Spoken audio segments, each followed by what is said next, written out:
आदरणीय राष्ट्रीय सचिव महोदय, हमारे प्रदेश सचिव श्री विजय झा साहब, प्रदेश सचिव श्री जी के माथुर साहब, हमारे प्रदेश सचिव जुझारू एवं बहुत ही प्रबल प्रवक्ता श्री सतीश शर्मा जी और हमारे प्रदेश सह सचिव मुकेश द्विवेदी जी, प्रदेश एवं जिला के अध्यक्ष जितेंद्र शर्मा जी, ग्रामीण अध्यक्ष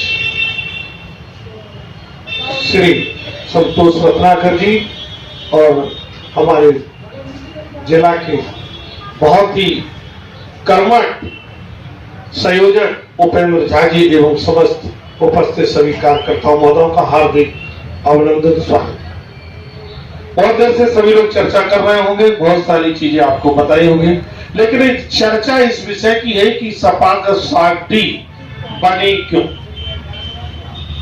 सपा पार्टी को बनाने के लिए ऐसी क्या आवश्यकता पड़ी कि सपा पार्टी का गठन हुआ। सबसे बड़ी बात यह कि सपा पार्टी का गठन करने के लिए दोनों पार्टियों का बहुत महत्वपूर्ण योगदान है, बीजेपी का और कांग्रेस का। क्योंकि सारे लोग बोलते हैं देश में कि कांग्रेस पार्टी जो है वो मुस्लिम पार्टी है, सारे लोग बोलते हैं बीजेपी हिंदू की पार्टी है, सारे लोग बोलते हैं यादवों की पार्टी समाजवादी पार्टी है, सारे लोग बोलते हैं कि बहुजन समाज पार्टी केवल अनुसूचित जनजाति की पार्टी है। सपा पार्टी एक ऐसी पार्टी है जो सभी सपा पार्टी का अर्थ है समस्त पार्टियों का अक्स सपा पार्टी। कोई जातिवाद का भेदभाव नहीं है, क्योंकि जात पात फैलाने के लिए और पार्टी बनी हुई है। हम लोग जात पातियों को एक जाति में पिरोने का काम कर रहे हैं, एक माला के अंदर सभी जातियों को पिरोने का काम कर रहे हैं। जैसे सुना है कि कभी भी देखा होगा आपने देश में कि गरीबों की कोई जाति नहीं होती है और भूख की कोई जाति नहीं होती है। जब गरीब की कोई जाति नहीं होती है और भूख की कोई जाति नहीं होती है, तो भारतवर्ष में इन पार्टियों को किसने कहा कि आप जाति को बांटने को किसने अधिकार दिया। देश में ऐसी पार्टियों को उखाड़ देना चाहिए जो जातवाद पे स्कीम लाते हैं। केंद्र सरकार, राज्य सरकार जो भी स्कीमें लागू करते हैं वो जाति आधारित होती है। अगर उनको लागू करना है तो गरीबी के आधार पर लागू करें, जिससे हर जाति के हर वर्ग को सुविधा मिल सके, जिससे हमारा देश जो कहलाया जाता है कि एक दिन सोने की चिड़िया बनेगा। कैसे सोने की चिड़िया बनेगा? ये जात पात बांटने को बनेगा। कभी देखा होगा कि आप देखते हो, कभी कोई सामान लेने जाते हो कि जात देख के उसकी दुकान पे जाते हैं क्या? ये एससी वर्ग की है क्या, ये ओबीसी की है या सामान्य की है? तो फिर ऐसा क्यों? कांग्रेस सरकार ने 1989 में अत्याचार अधिनियम लाई, आपने एससी एसटी थाने बना दिए, लोगों को बंटवारा कर दिया। क्यों बंटवारा कर दिया? एक जब देश है, एक झंडा है, तो एक कानून होना चाहिए कि नहीं होना चाहिए? आपने अलग अलग देश के कानून पैदा कर दिया, आपने लोगों को विभाजित कर दिया। ये कहां की नीति है?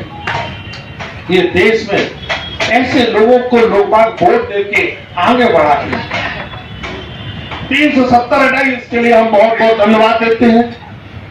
आपने राम मंदिर निर्माण किया, बहुत धन्यवाद देते हैं। लेकिन ये किसने कह दिया कि भगवान राम तो केवल बीजेपी के हैं? ऐसे लोग बाग बोल रहे हैं। तो जो भारतवर्ष में जो व्यक्ति है वो सबके राम है, हर दिल में हर कण कण में राम है, जो पूरे विश्व में पैदा हुआ है, हर व्यक्ति के बड़विवाद में। फिर ऐसा क्यों? इस तरीके की भाषा का लोग बाग उपयोग करते हैं। अभी एक किसान कानून आया, देखिए कितनी बड़ी विडंबना है। किसान कानून में क्या क्या ला दिए मालूम है? किसी को नहीं। किसान कानून के बारे में पढ़ा, बहुत सारे लोग, बहुत पक्का है, बहुत सारी चीजें। उन्होंने कहा कि साहब मंडियां प्राइवेट लाए, बहुत अच्छा काम किया, लेकिन आपने उस कानून में यह नहीं दिया कि ये जो सरकारी मंडी है कभी खत्म नहीं होंगी।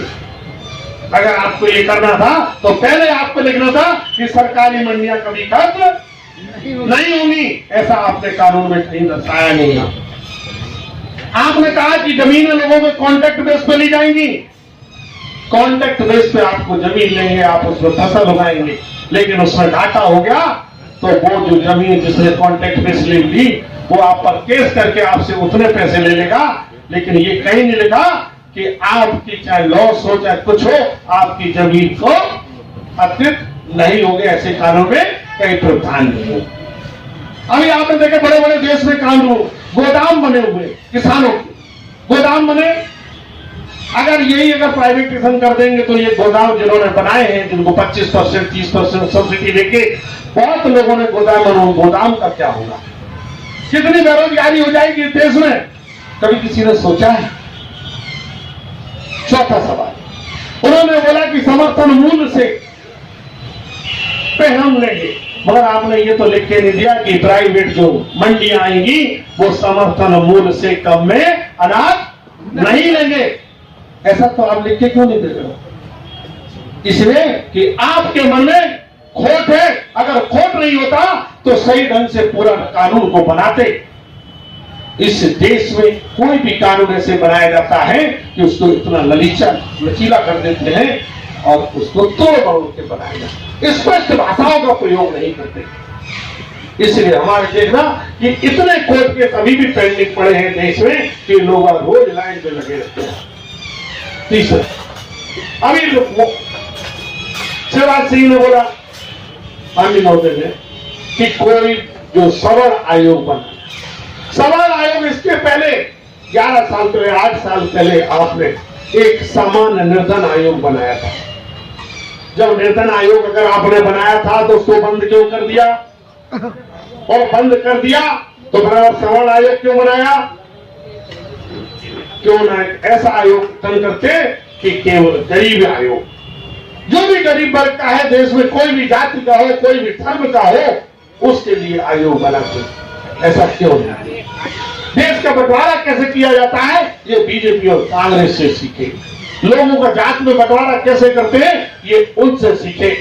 अगर सीखना है तो अभी आप ये देखो, वित्त मंत्री ने एक और नई राजनीति अभी चालू की है, लोगों को अभी से बंटवारा फिर चालू कर दिया है, जबकि इतने लोगों को रोज बताया जा रहा है कि बंटवारा चाहती न करें। अभी भी 4000 करोड़ रुपए SC/ST वर्ग को दिए जाएंगे। मैं पूछना चाहता हूं लोगों से कि रामविलास पासवान को आरक्षण की आवश्यकता है क्या? महामहिम राष्ट्रपति को आरक्षण की आवश्यकता है, उनकी भतीजी को कोटे में IAS बनी है, क्यों? जो अपने पैसे के बल पे पढ़ा नहीं सकते हैं। अगर किसी को गरीब को देना है तो गरीबी के आधार पर कोई किसी वर्ग को दीजिए। आप एक आय निश्चित कर दीजिए कि 5 लाख से कम आय वालों को आरक्षण देंगे, सुविधाएं देंगे। गरीबी रेखा में आते हैं, 5 एकड़ जमीन से जिनकी कम है उनको ये सुविधा उपलब्ध कराएंगे। ऐसा क्यों नहीं? हमारे देश को बांटने में लगे हुए। जनसंख्या नियंत्रण कानून नहीं ला पाए, जनसंख्या बढ़ती जा रही है। जो पढ़े लिखे तबके के लोग हैं उनके 2 बच्चे हैं, क्यों? और जो पढ़े लिखे नहीं उनके 8 बच्चे हैं, उनके 10 बच्चे हैं, क्यों है? आप जनसंख्या कंट्रोल कानून क्यों नहीं ला रहे? आप ऐसा चाहें अगर ये कानून ला देते तो हमारी जनसंख्या जो बेरोजगारी दिन पे दिन बढ़ रही है उसका कुछ भला होता। जनसंख्या बढ़ रही है, बेरोजगार घूम रहे हैं, हर साल 2 करोड़ लोग बेरोजगार है। तीसरा, चौथी बात बताते हैं, जिसने देखा होगा कि ये पूरे MP में और भारतवर्ष में देखा होगा कि नौकरियों का हर बार 2 साल बढ़ा देते टाइम पीरियड। ये उन्होंने नहीं सोचा कि हमने टाइम पीरियड को बढ़ा दिया 2 साल किसी भी व्यक्ति की। तो उनसे पूछो जिन बच्चों की उम्र 28 साल थी, 29 साल थी, वो तो 2 साल बाद खत्म हो गए। और आप ये सोचिए कि जिनकी 2 साल बढ़ा दी उनकी सैलरी 2 लाख रुपए है, और अगर 58 साल में रिटायरमेंट कर देते और उनकी जगह 4 आदमियों को नौकरी आप दे सकते थे, रोजगार दे सकते। क्यों रोजगार नहीं दे पा रहे? क्योंकि आपकी नीति अच्छी नहीं है। एक गांव में जाएंगे तो एक टीचर मिलता है, अगर 58 साल में रिटायरमेंट होते तो उन्हीं पैसों में 4 टीचर आपके पास उपलब्ध होते और 4 लोगों को आप रोजगार दे देते। ये देखिए देश की व्यवस्था। और लोग बात कहते हैं बीजेपी बहुत अच्छी है, कांग्रेस बहुत अच्छी है, सब अच्छी है, कोई बुरा नहीं है, मगर लोग बागों को बांटने की करती है। अरे भ्रष्टाचार चरम सीमा पे, कोई भी काम हिंदुस्तान का बिना पैसे के करवा दे तो बता दूं,